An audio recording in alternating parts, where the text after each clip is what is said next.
Supply curve of a firm. Short-run supply curve of the firm. In short run, firm chooses 2 points of its output production where price is greater than or minimum being equal to the average variable cost. When price is less than the AVC, the firm stops production.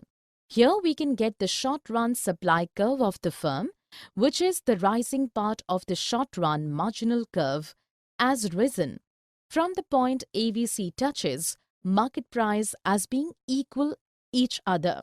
Long-run supply curve of the firm. When price is greater than the LRAC, the firm stops to product more. In the meeting point with market price, firm's output will be long run, being equal with its profit maximization equilibrium. Like the short run, in the long run also, the supply curve can be seen by the same curve of marginal curve, which is rising from the price equilibrium point and where the LRAC also touches the market price. Shutdown, normal profit and break-even point and opportunity cost.